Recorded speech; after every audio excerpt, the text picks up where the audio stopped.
said they played harder than you in the third quarter. That's what they do. They play harder than their opponent. How are you guys unprepared for that? And we were prepared. We played harder than them in the first half, and then they outplayed us for one quarter. So we were prepared for it. We had the right mindset heading into the game. No. We had the right mindset heading into the game. We played harder than they did, and we were prepared, and we did a great job. The third quarter made all the difference, right? It did, but we were prepared, and then we let go of the rope. And so there's two storylines here. It's one, we were ready to play, and we had a great job executing on both ends of the floor in the first half, and it's about the consistency of they're going to continue to play. And so we have to be prepared for when we do outplay them, that they're going to respond and we have to respond. And so we were prepared. We just let go of the rope. How does this feel to you guys, what you have done so far? And if you go back all the way to that night against Chicago in the play-in, did you think then that something like this would be possible? Damn right.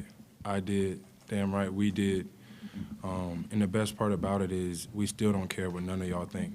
Honestly speaking, we don't care if you pick us to win. We never have. We never will. We know the group of guys we have in his locker room. We know that Coach Spo puts so much confidence and belief in each and every one of us, Coach Pat as well. And so our circle's small, but this circle got so much love for one another. We pump constant confidence into everybody. And we go out there and we hoop. We play basketball the right way, knowing that we always got a chance. All right. Welcome to Brother from Another. I'm excited to be here. We got Reeta Hubbard here, the NFL chick in the house, who can talk about the NFL, NBA, Major League Baseball, whatever you got. It's on the table. Reeta Hubbard can go there. And so, Reeta, this may be too early, but what the hell else do we have to do? What else do we have to do on a Thursday afternoon except get ahead of ourselves? So I'm going to get ahead of myself a little bit and ask you this question. I'm going to ask you this question. Now think about it. I'm putting you on the spot. Think about it. We're going to figure it out in real time. We're going to talk it out. Okay. What's the worst team you've ever seen win a championship?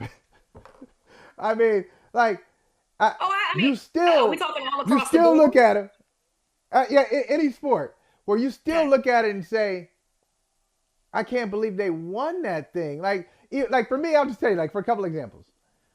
If I go back to Tom Brady's first championship, Patriots 14-point underdogs, I'm like, okay.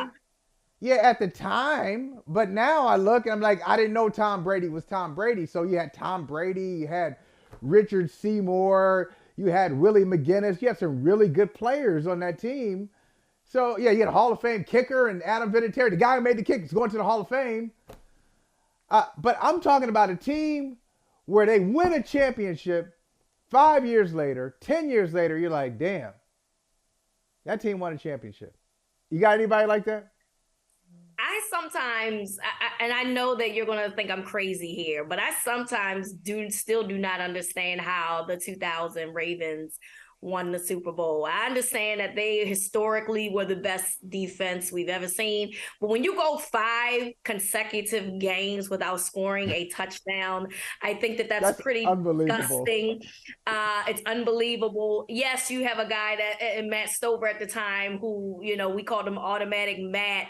But ultimately, and by the way, they switched quarterbacks in that season. So there was no consistency really at quarterback in that regard. I think about that a lot. I understand that people are going to argue with me about it, but from an offensive perspective, they were pretty terrible. And so I'm just always amazed about how they got carried the way that they did. No, that's a good one because, we know it was a historic defense. Great, and Ray Lewis was the Super Bowl MVP, not because he played so unbelievably well in the Super Bowl, but it was just like, you're the representative of the defense. We're going to acknowledge you. But you're right. Was it Tony Banks and Trent Dilfer at quarterback? Yes, started. Yep. Like, who was their number one offensive weapon? Shannon Sharp. Was it Shannon? Ironically. It was Shannon. Shannon Sharp. Yeah, it was Shannon. And Jamal Lewis, right? Jamal Lewis. He was a rookie, so we really didn't know what to expect from Jamal Lewis. Oh, yeah, by the way, they had drafted Travis Taylor, who didn't do anything. 10th overall, right? Wasn't he like the number 10? For that matter. So, it was an interesting group, to say the least. And why are we having this conversation today? And feel free, if you have yours, if you have somebody in mind, feel free, be in conversation with us. Check us out all on our social media, Holley and Smith, whether you're on Twitter or Instagram or, checking out on YouTube, put it in the comments. And we read the comments. We kind of dabble in the comments. So we're talking about it because I look at the Miami Heat and I understand what Jimmy Butler III is saying there. We don't care what y'all think. Well, you may not care what we think, but you know what we think, because if you didn't know what we thought, you wouldn't have brought up we don't care what you think. You know we think. Like, can I represent the people? Let me take this case. I will represent the people who be like, what the hell? What the hell are the Miami Heat doing here? They lost their playing game they were supposed to win against Atlanta. They lose. Atlanta grabs a 7 seed from them. They're trailing the Chicago Bulls in their second play-in game before they get going, and they win that one. They knock off the Milwaukee Bucks in round 1. I didn't see that one coming. Sorry, Ashley Nicole Moss. They knocked off the Knicks in round 2. I saw that one coming. I did see that one. Sorry, Ashley. Ashley, I just can't help it. I can't help teasing Ashley. But then last night, game 1, they're 8-point dogs, Rita, in Boston. And they're trailing at halftime. It looks like the Celtics are just going to, bag this game 1 victory and think about continuing to protect home court in game 2. And then the 46-point third quarter happened. Then Jimmy Butler happened, and Max Strus happened, and Joe Mazzulla. Use a timeout, bruh. Joe Mazzulla doesn't use his timeouts. That happens, and they win. So, hey, why not? Let's go keep going. Rita? Is this thing just gonna keep going? Yeah, I mean, here's the thing, right? I know we talk. This is a basketball conversation, and I'm going to get back to that. But I have another parallel that I like to use. Jimmy Butler reminds me of January Joe, aka Joe Flacco. He might not do anything for you in the regular season, but when it's time for the playoffs and the lights get brighter, he steps up. I mean, he becomes Jimmy Butler, H-I-M, capital H, capital I, capital M, E Butler, when the playoffs come. And it's just something about the playoffs for him that clicks. I don't know what it is. Obviously, you mentioned the play-in where they didn't win the 7th seed, but essentially, they've had some breaks. I think that we have to acknowledge the fact that, Giannis missed a couple of games due to injury, so that obviously helped, but Giannis also did play 2 games and they only won 1. And so that's you have to give the Miami Heat credit. This team just overachieves, man. Like every time you think that there's something that's going to stop them and nothing does. And I really feel like the biggest difference between them and everybody else is that they're consistently who they are on the court for all the minutes. We can see the teams that are better than them from a roster perspective, better than them that we think from a coaching perspective, but we've seen ebbs and flows from those teams in terms of the Milwaukee Bucks. We've seen ebbs and flows of the Boston Celtics pretty much this whole postseason. And I think that it's fair for us to acknowledge, Boston should be beating them easily. They don't have Tyler Hero, obviously, another one of their starters. And yet somehow, some way, they're finding ways to win these games. And I believe it's because of the consistency. They're not going up and down. They're not having ebbs and flows. They're playing at the same level from start to finish. And that's why we're seeing them win these games. Now, obviously, I thought that the Celtics would probably win in like 6, because I definitely think that the Heat deserves some type of respect in terms of winning games. Right. I might be changing my mind, Holley, because I don't know. Oh, I like it. I like it. You guys. I mean, my thing is that you can't listen. When it's somebody's time, it's somebody's time. If they're going to be the consistent group, why not them? I think that that's the question we have to ask. Why not them? We've seen Boston do this. They continually do this. And you can't do this against the Miami Heat team who knows that their backs are against the wall, who knows that everybody is picking against them. And I'm with you. Jimmy Butler, look, you heard us. And all y'all do is just still go out and play hard for every single minute that's out there. And so Yeah. I'm starting No to lapses. wonder, man. Yeah. They have drought, and it's a difference, Rita. You're right.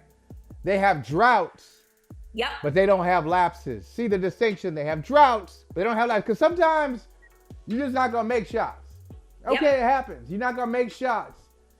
But in those droughts, they're still scrambling. They're still fighting. They're still trying. They're still staying within themselves. They very rarely, and you mentioned his name earlier, this is no pun, but they very rarely play hero ball. Yeah. I mean, they go out there and they know exactly who they are, which blows my mind. Once again, it blows my mind. I'm looking at them saying, okay, what they want to do is get the ball to Jimmy Butler. So I know it, the Heat know it, Celtics know it too. But y'all having problems stopping Jimmy Butler. It's just but they stick with it. And I guess there's something to be said about that, sticking with it. And before I go on to my next point, I want to acknowledge, I hear you in the balcony. I just got this sixth sense.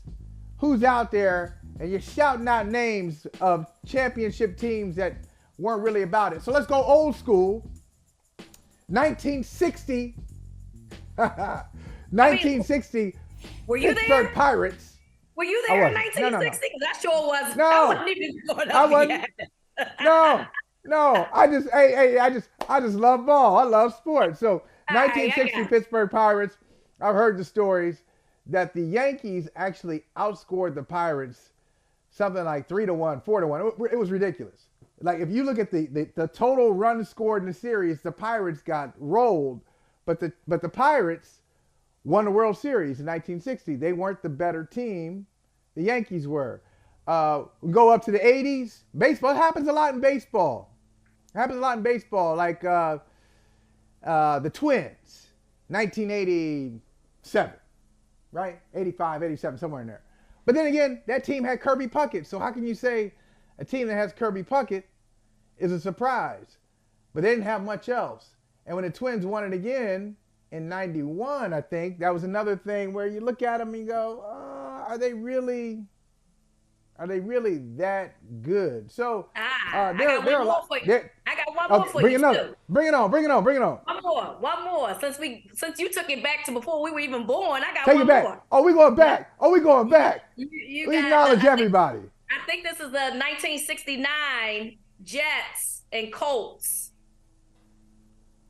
Remember? Yes. Was that Super Bowl III? Super Bowl III. Yes, it was.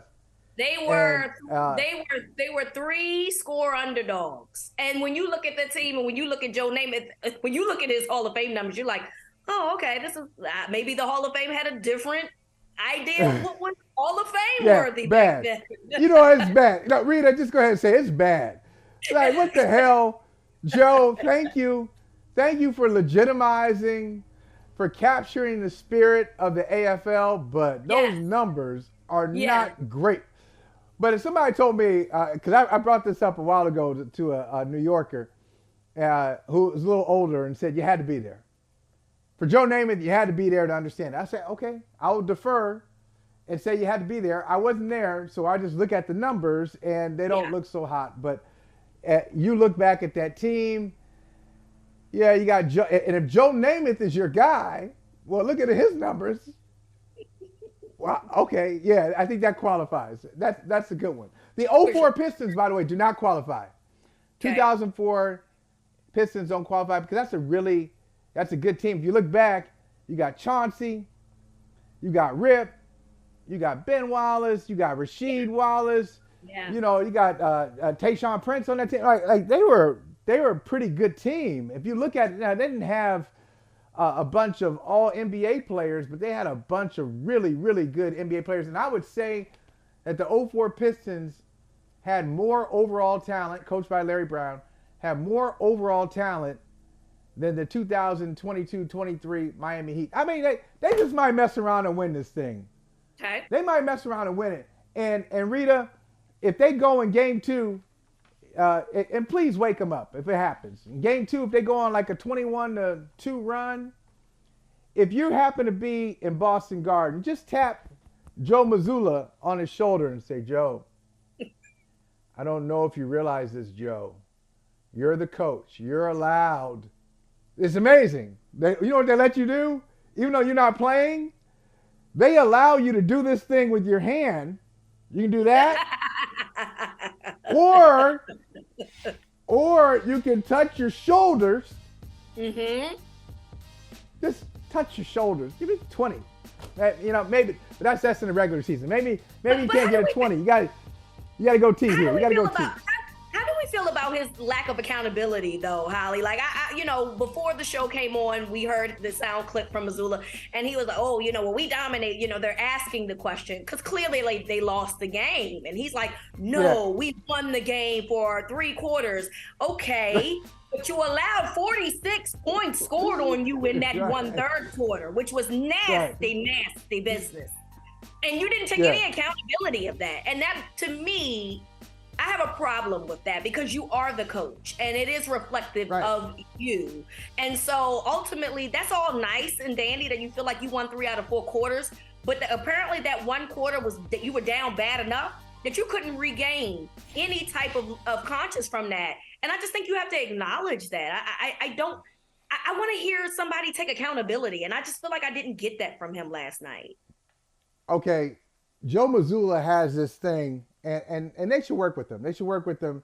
And so, first of all, he's 34 years old, youngest coach in the NBA, and he was put into a very difficult position at the beginning of the season. Yeah. Nobody expected Ime Udoka to be out just before. It was like 3 or 4 days before media day. We hear the reports that Ime Udoka is facing a serious discipline, and then serious suspension, and then suspended for the year, which is about to go down. He's about to get fired, essentially. Yeah. They didn't call it a firing, but they parted ways. So he didn't really ask to be in this position.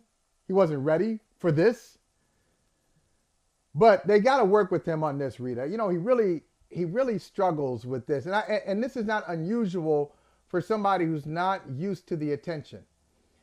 You would know because you've been covering sports for a long time. I've been covering sports for a long time. I know how the game is played. If I ask somebody a question, they're not answering to me, especially in a group setting. They're answering. It's performative. Okay, it's performative. They may be talking to the fan base. They may be talking to the locker room. They may be talking to the general manager, ownership. I don't know. I'm just there trying to get my question answered, and then they take over. But Joe Mazzulla, what he does, it's like when you bring your little brother or little sister along with you, and somebody says something mildly critical, and they want to go. Oh, they want to fight. They want to fight, right? Hey, listen, calm down. Calm down. We can't bring you along. We can't bring you along if you don't know how to act. So Joe Mazzulla, you ask him a question. Hey, Joe. Eric Spoelstra, somebody baited him last night. He took the bait. Somebody asked him last night, Eric Spoelstra, when things go awry for Eric Spoelstra, he calls a timeout. But you can see the wheels turning. Oh, you saying Eric Spoelstra better than me? Oh, for real? Oh, what's up? Well. Oh, what's up? What's good then? What's good? You want to go outside? You want like, come on, Joe. Don't take the bait. He takes the bait all the time, and he misses the big picture. Yes. And so the last thing I'll say on him is he did the same thing in Philadelphia. They lose game 4 of the Sixers series. Remember, that's the one. They have the ball. It's a tie game. It's 19 seconds left. And he's got timeouts. They got the ball. Yeah. No, twice. No, actually two examples. Regulation, scores tied. They got the ball. They call no timeout. They get a good shot from Marcus Smart. Wide open. He misses. Okay, fine. Overtime, they're down by 1. It's 18 seconds left. They got the ball. They got timeouts. They don't get a shot off. And they ask him, Gary Washburn again, asked him after the game, listen, if you could do it again. He's like, no, that was fine. Our execution was fine. Washburn was like, but you didn't get a shot off. All right, it was great execution, though. The next day, he came back and apologized because I think Brad Stevens said to him, Joe, Come on, man. Come on. You ain't fighting with the media. You're not talking. You're talking to our audience, to our fan base. And our fan base wants to understand that you understand that you screwed that one up. Yep. So he's got a lot to learn. We'll see. Miami Heat, where's the parade gonna be? Where's the parade? We already put them in the finals, winning. Doing the whole thing. Doing the whole thing. Hey, man. Jimmy Butler, Spo might finals need to MVP. win Coach of the Year, man. Seriously. This is crazy. But they qualify as the worst champion if they win it. Much is being made of them putting Rui Hachimura on Nikola Jokic like we've never seen that before. But, yeah, that's what you love about getting that game one under your belt. You have a much better feel now of what to expect. And obviously we're going to make adjustments going into game two, and I'm sure they will.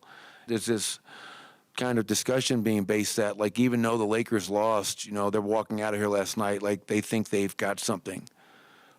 I'll bet you every red penny I have that Darvin Ham would rather be up 1-0 than down 0-1. So for us to be able to watch film after a win and show all the things that we did poorly is a great situation to be in. Oh, this is going to be fun. This is going to be fun. Already, they're up 1-0. And I like Liv Moods. I love when we get to this point in the series because it's always a progression. I'd rather get there earlier rather than waiting to game 4 or game 5. So this is how it starts off. It starts off this way. Like, no matter who, pick any two opponents in the conference finals. The coaches say things like this. Hey, listen, we have great respect for them. They do a wonderful job. They've got some good players. We're going to have to be better in this series than we were in the last series because we know what they're capable of. You know, all these niceties back and forth. And then by like game 3, game 4, be like, you know what? They whining too. They getting called. What are you talking about us? How about them? And so already Michael Malone is there after game 1. Be like, oh, we ain't sit. Oh, this ain't new. You got a new approach to Nikola? So? Right. I love it. Right. He's already gonna be petty. So what's going on? What's going down tonight? Because you said off air you're a little bit nervous. You're a little nervous. Well, Why?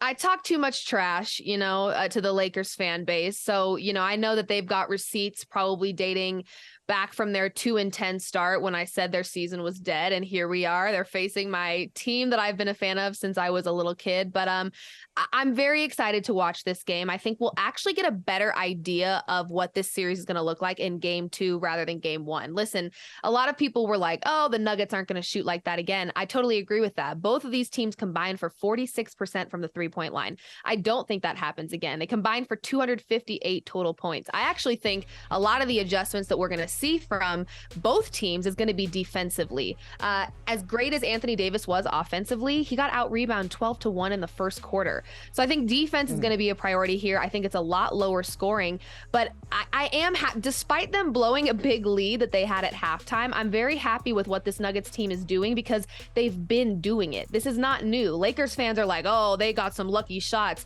Well, I think we can't call them lucky anymore if they've been happening all season long. They have been on top of the West with the best player in the world all season long. So Nuggets fans know that they have been this great.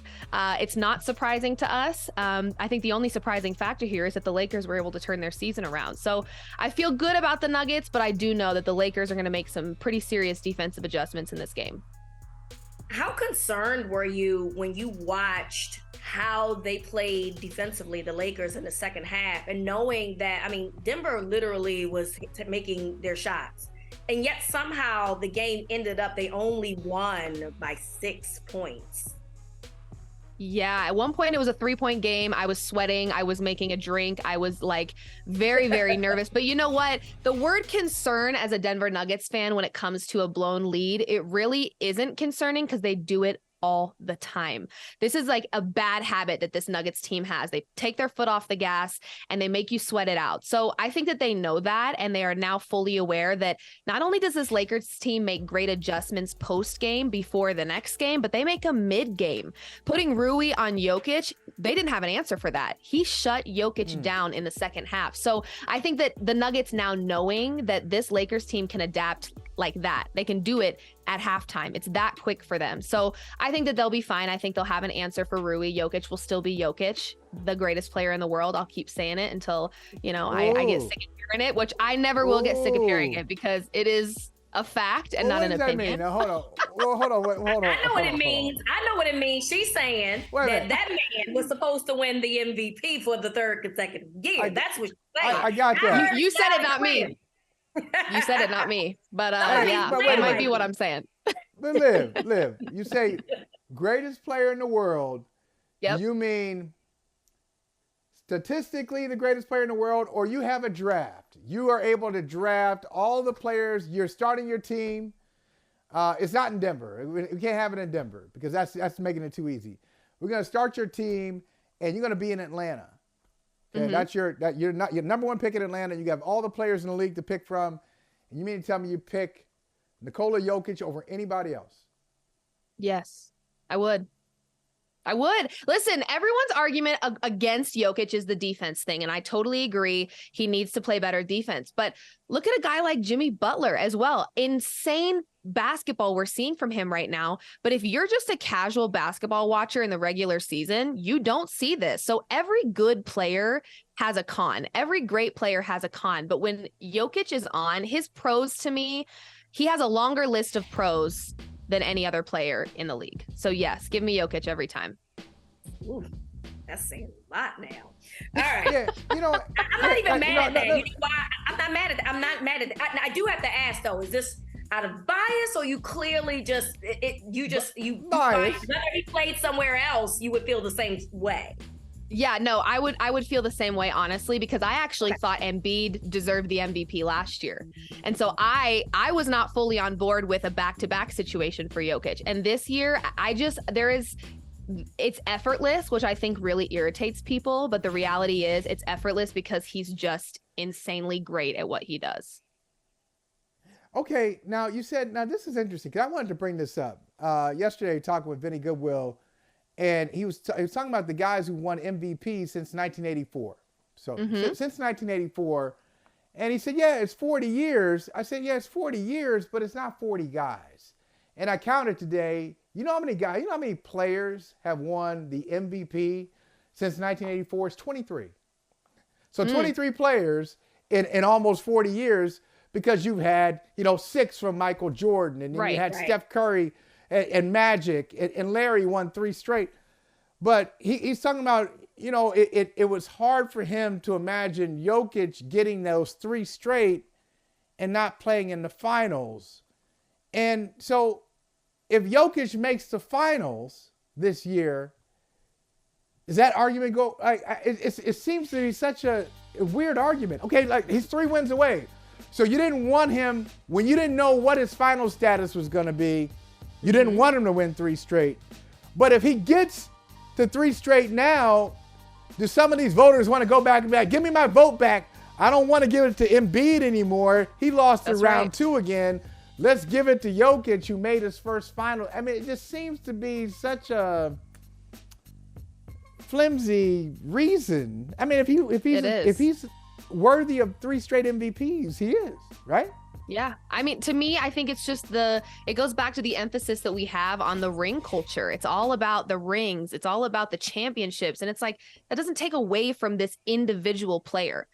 When you take Jokic off the floor, the Nuggets fall apart. We saw that in game 1. To me, most valuable, if we want to break down the word valuable, Jokic is valuable. You take him off the court and the Nuggets are struggling. We saw a very opposite effect with the 76ers and Embiid. You take him off, they're thriving. So I just think we get a little loosey-goosey with the MVP award. I think that we pick and choose when we want to care about finals performances or rings or whatever. We're very, very selective about that because yet again, here we are. I'm searching for Embiid high and low in the playoffs and he's not in it anymore. So if we're going to use that against Jokic, we better keep that same energy when it comes to Embiid or any other player for that matter. I completely agree with that logic. I do think that at the end of the day, individual play is extremely important, and that should be the conversation when we're having these GOAT conversations. It's about what they do as individuals, as players.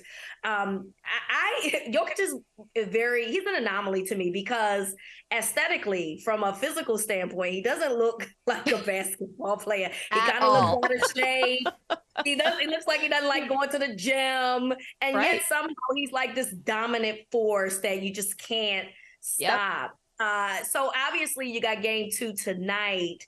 Are there any concerns that you have from this Lakers team? I mean, we know that the Lakers have one of the top defenses in the NBA. We understand all of that logic. But is there anything specific about what they did on Monday that you might see a continuation of that says, I'm a little concerned here? Absolutely. And let me tell you something, despite the Nuggets banner hanging behind me and the longtime fandom, I'm not naive. And this is not going to be a very easy series. I made a joke earlier. I said, this is going to be a dogfight series, but in terms of making Lakers fans mad, it's Liv Moods in 4. That won't be a problem. I can do that in 4 games for sure. But this series between these two teams is going to be nuts. And I really think that what worried me about game 1 was, again, that adjustment, that lockdown of Jokic in the second half. They're going to start that in the first half now. So it's going to be a completely different start to the game. I think it's going to be a very low scoring affair. Like I said, I think I'm liking looking at that under for this game because I really think defense is going to be a priority. But I will tell you, the best defense conversation, you put the best defense against the best team in the West and they might look a little different. And, that's just all I'm going to say there is that, they're the best, but they're also going up against the best as well. So I think that they are going to definitely make adjustments that are going to be tough on the Nuggets, but thankfully the Nuggets are a very deep team. We have a lot of guys on the bench that I think can step up a little bit more. Christian has been really dominant. Aaron Gordon, I think offensively can do a little bit better. And I'm loving the guy that goes by the name of Bruce Brown. He has been a spectacular role player. And I think he's kind of like finding his rhythm here. I think he gets paid big money in the offseason. So to answer your question, long story short, yes, I am worried about that adjustment they made on Jokic, but I think there are enough guys around him that can make up for that early lockdown of him in game 2. Liv, I think you have underplayed your talent because you said you are good. You can sweep the Lakers when it comes to the talking trash. Liv Moods in 4. Okay, we got that. But not just Liv in 4 over Lakers fans. Based on what you've tweeted, I think you got Grizzlies fans pretty upset too. You have put it out there. Rita, Liv Mood says Ja Morant should be suspended for the season. Woo. For the 2023-24 season. Now, that's crazy. That's a lot. Tell me the logic on that. Tell me the logic on why you think he should be suspended for the year. Let me tell you something. I really, truly believe it is the only way he is going to learn his lesson. I'm just disappointed in the way that I felt like this league gave him a lot of grace and cut him a lot of slack just months ago for this exact same issue. So kind of the fool me once, shame on you, fool me twice, shame on me. I think at this point, the league has to lay the hammer down. Is the full season a little much? Sure. But I don't know if he's going to learn otherwise. Everyone's like, well, he's going to be short this much money. He's still making money. And if the lifestyle that he is trying to portray to the public on social media, all these different things, he's the money to me doesn't really, I don't think it matters as much to a guy like Ja as it does to a regular old human like me, to be honest with you. So I think more than anything, it's just they are going to have to make an example out of Ja, especially considering the amount of grace that they gave him just months ago. Now he's making them look stupid, and that's a problem. Yeah, I don't know the right answer here. Do I think that a suspension should happen? Sure, absolutely. I don't know the number, but I agree with you that clearly money is not a factor for him because we know that, he didn't make the All-NBA teams and he lost some money. And clearly that wasn't enough to not brandish a gun again after you lost the money. And so right. I do think that something more harsh has to happen. What that is, I don't know the answer to that. Obviously, a suspension has to be it. How long? I don't know. But I do think that something has to happen. Something has to change in order for that to happen. And I feel like Adam Silver really feels slapped in the face a little bit when you heard him speak about it. So I would not be surprised if it's, I've heard 40 games being thrown around, but I wouldn't be surprised if it was more, just on the strength of, I thought we were better than this and we moved on. You told me that you were moving on, and yet you didn't move on. And then to make things worse, you didn't even give us an authentic apology. You went onto a bot site and gave us an apology. Like, come on, man. You got to be better than this. Well, I mean, come on. But Liv and Rita, why is Adam Silver? You're a grown man, Adam. You're a grown man, and you're dealing with a kid. I mean, okay, he's a grown man, but he's 23. So you're dealing with a 23-year-old player who had, what, 2 weeks, 3 weeks in counseling rehab, still had the NBA season on his radar. What do you think he was going to do? He was going to tell you what you wanted to, what he thought you wanted to hear, what he needed to say to get back on the court. So for anybody to think that, oh, we went through all the corrective measures, it was exhaustive. We did everything we could to get Ja right. No, you didn't, because the season was happening. Now, this is the time, Liv, I disagree with you. I don't think it should be an entire year. But this is the time to come up with a thoughtful suspension that has nothing to do with the Grizzlies season. They're not playing right now. So take your time, figure out what the appropriate punishment is, and see if you can get Ja Morant's attention. I'm guessing it won't be 82. I can see 25, though. I can see a lengthy one. I can see a 25-game suspension. And then the Players Association will come in and turn into a little bit of a fight. You know, it's all going down that way. But listen, Liv, appreciate you. And I have good news and bad news for you, Liv, as we say goodbye. Good news for you is I think the Nuggets are going to win tonight. They're going to go up 2-0. Okay. They're going to go up 2-0. I think they win this series 4-2 to make the first NBA Finals in Nuggets history.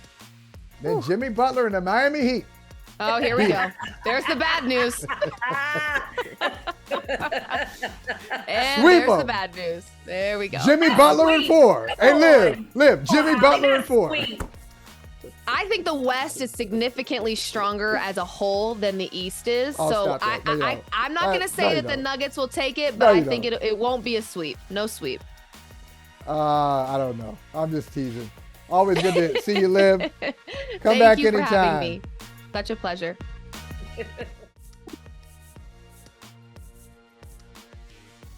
Sometimes you see headlines and they don't surprise you at all. This is one of those examples when I see that our brother, Rita, Jim Trotter, is the winner of the Bill Nunn Jr. Award for his very long and very distinguished journalism career. Jim Trotter will be recognized in Canton, Ohio at the Pro Football Hall of Fame. So what's up, award winner? And give us we like the story. So how'd you find out? Where were you? What were your thoughts? Give us all that inside information.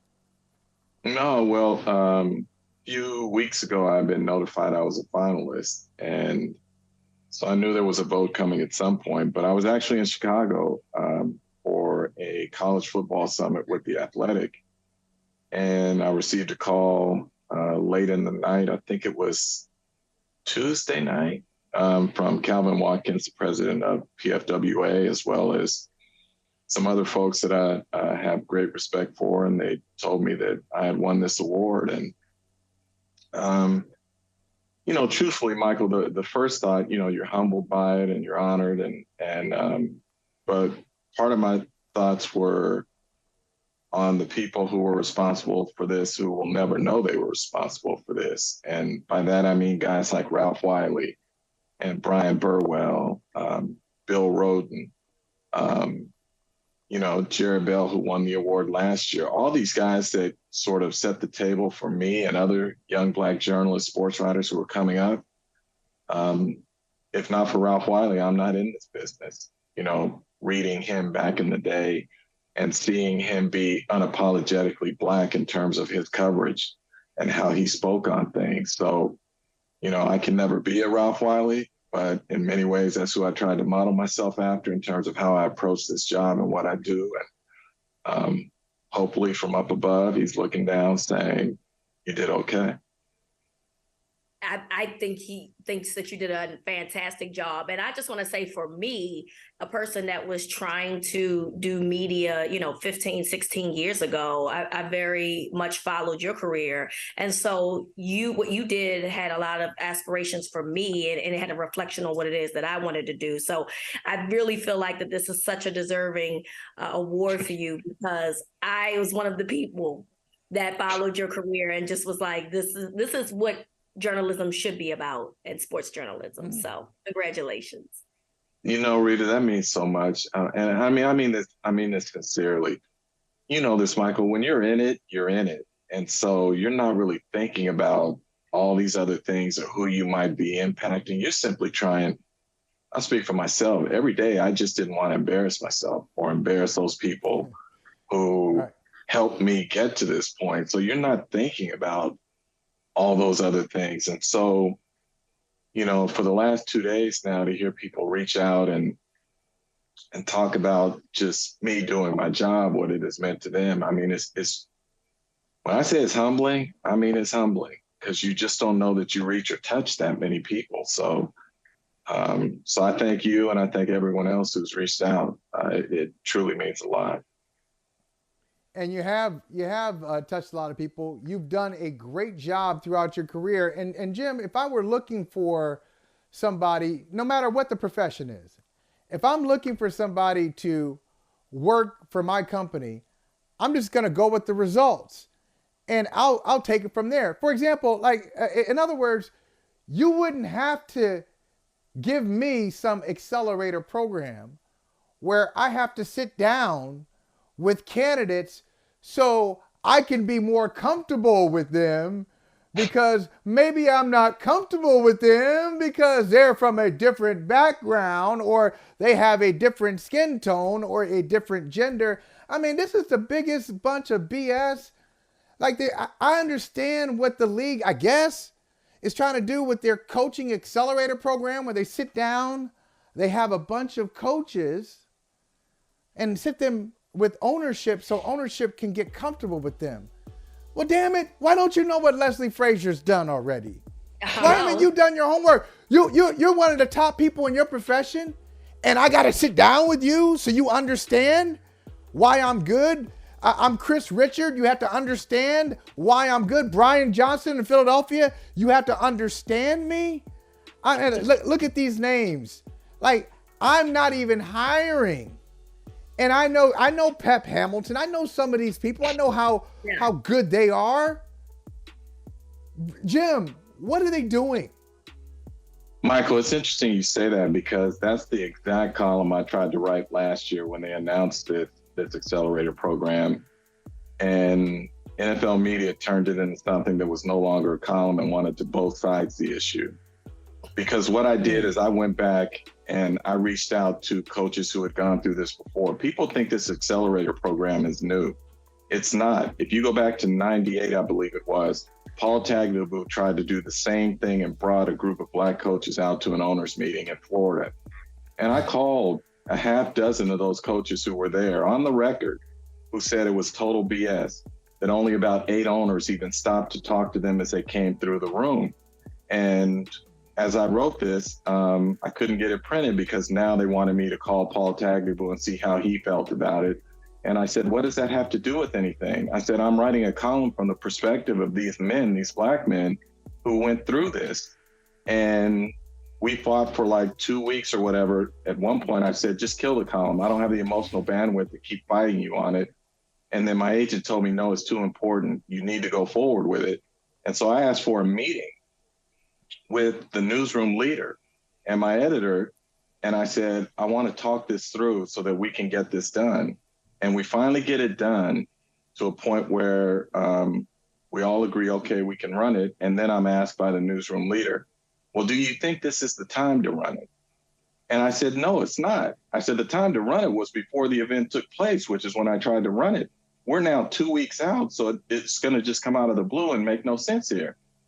And what I was told is that, yeah, I think you're right. Let's wait until, something comes up and then we'll revisit this again.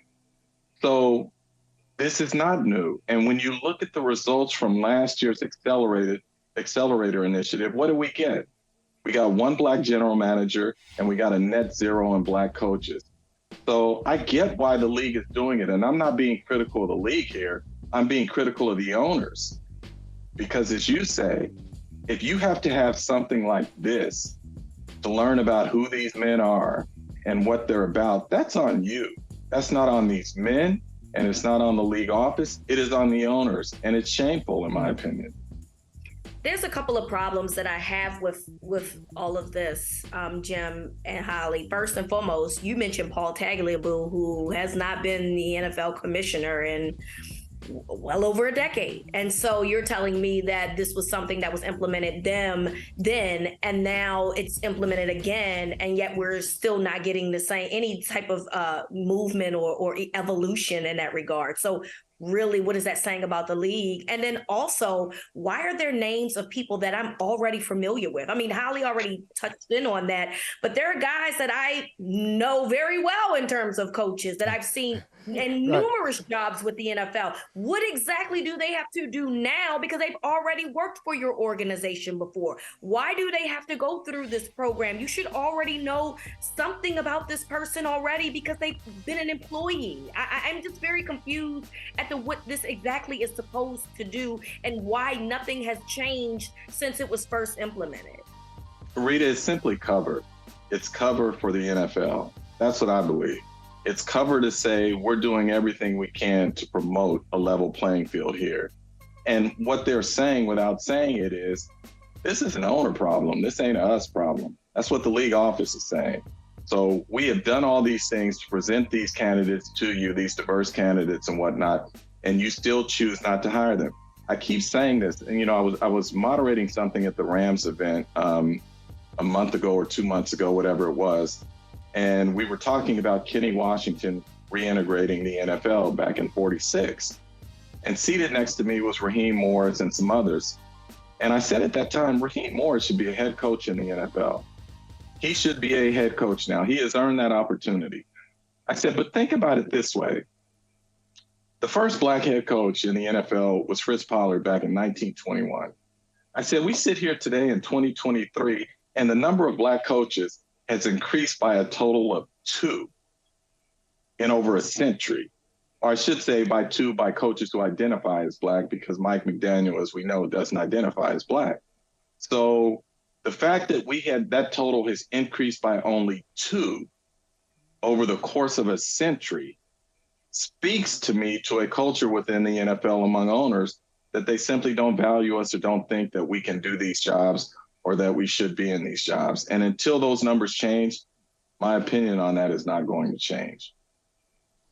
Yeah, and you know what, Rita and Jim, I don't think Jonathan Gannon went to this program to be hired by the Arizona Cardinals. I don't think Shane Steichen went to this program to be hired by the Indianapolis Colts. And Nick Sirianni didn't do this when the Eagles tabbed him. And, Matt Nagy from Kansas City to Chicago and then back to Kansas City. So, but Michael, let me say this.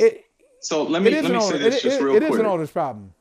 It absolutely is. And to me, this is what speaks to, among some owners, and I'm not saying all, but among some, the respect level they have for us. So Steve Wilkes takes over a really difficult situation in Carolina, right? And he ends up leading them to where in week 16, I believe, with a week to go in the regular season, they're in position to make the playoffs if they can beat, I think it was Tampa. But anyway, they end up losing the game. They don't make the playoffs. So the next week in the season finale, the owner of the team doesn't even show up for the game. And I'm saying about David Tepper, if nothing else, I want to go and say to Steve Wilkes and to the players in that locker room, thank you for not quitting on the season. Thank you for giving me everything you had, right? He doesn't even show up. And so we look at the job that Steve Wilkes did, and he doesn't get hired, right? Frank Reich gets hired, and I think Frank is a good coach. I'm not complaining about that. But now look at that offensive staff and how diverse it is. And you're telling me that those people weren't good enough to be the head coach, but you're going to load your staff with all these people as assistant coaches? I'm like, come on here, man. What are we doing? What are we saying? It's so transparent. So I do think owners have a real problem hiring people into these decision-making positions who do not look like them or who do not share the same cultural background as them. And that is not me saying it. That is the data saying it. And listen, and to piggyback bring on this, that, hey, I'm sorry. yeah, I was gonna say, just, Rita, just to land this plane and to bring it full circle. That's why you got the award that you got. That's one of the reasons that you are the winner of the Bill Nunn Jr. Award, because you have been unafraid, unbothered, going into territory that some people would consider hostile, that is hostile, and speaking your truth and telling the story like the story needs to be told. It's not like, Jim, you sat there and just thrown your opinions out there. You have a position, you have integrity, and you talk to people. If they're willing to talk to you, you'll talk to them, and you tell the story the right way. So, man, we appreciate you. We love you. And, you can, I'm not going to ask you to fly me first class to Canton. Unless you want to. Unless you want to. There's no pressure. Unless I want. No pressure. No pressure. Let me put it this way. If I had your bank account, I have no problem flying you first class. Okay. All right. What? So Look at the time. Look at the time. Is what you're saying. He can buy his own ticket. No. I'm just saying if I had his bank account, I would fly him first class. But on my bank account, I'm gonna have to fly you. We gotta go. Michael. I'm sorry, Jim. I'm sorry, Jim. I'm sorry. Jim, I'm sorry. We're out of time now. We have no time for this.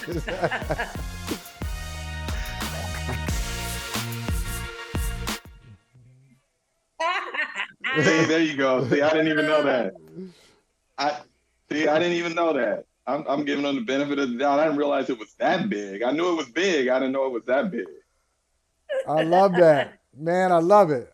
So happy for you. I appreciate y'all. Happy for you. No, it's humbling, man, and it's weird. You just don't know how to feel, really. And I think there's so many people who deserve this award long before me, the guys that I mentioned. And I'm glad you mentioned them too. Mind. Like Ralph Wiley, it was not only Ralph Wiley doing the job, it's the way he did it. I can remember Absolutely. Like yesterday, I was like 14 or 15, just watching him on the sports reporters, and the brother was impeccably dressed. He was like, anytime people would challenge him, he was never flustered.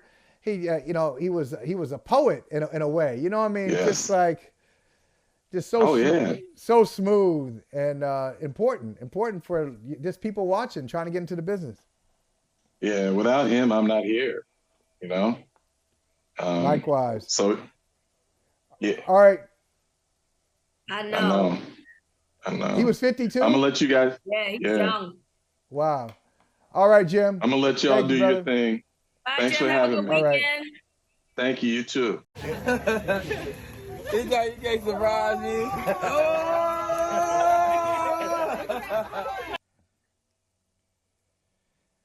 Oh, Rita, your Baltimore Ravens first round pick, Zay Flowers from Boston College, surprising his father with a new car. I love these stories. I love it. What do you think when you see these things? I love it. I think Zay is one of 15, if I'm not mistaken. He has 14 brothers and sisters, and apparently he had lost his mother, so his father raised all of them. So this, to me, is just a token of love and appreciation for everything that he's done. And I just really love to see kids do these things for their parents when they make it big. Yeah, and I know some parents are uncomfortable with it. They're like, hey, no, I don't need that. But I just think it's such a great gesture. It might make me root not only for Zay Flowers, Rita, it may make me root for the Baltimore Ravens. Come on over here. We appreciate you. And if my son is watching, I want all the gifts, okay? Thank you so much. Hook me up. Hey, thank you for watching Brother from Another. If you haven't hit that subscribe button, go ahead and do that now. Don't forget, you can catch us 3 to 4 weekdays on PeacockTV.com and on Sirius XM Channel 85.